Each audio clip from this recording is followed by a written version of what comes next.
যাচ্ছে এখানে হচ্ছে নবী হযরত আইয়ুব আলাইহিস সালামের রওজা মোবারক। উনি এখানে শায়িত আছেন।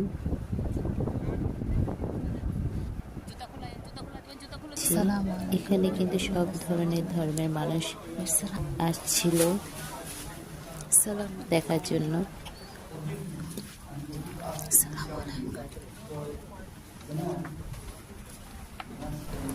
এখানে নবী হযরত আইয়ুব আলাইহিস সালাম শায়িত আছেন। আর সাদা ড্রেস পরা উনি এখানে সিকিউরিটিতে আছে।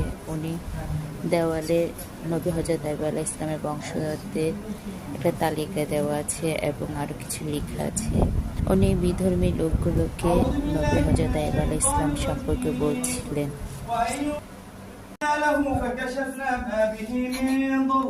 وآتيناه أهله ومثلهم معهم رحمة من عندنا وذكرى للعابدين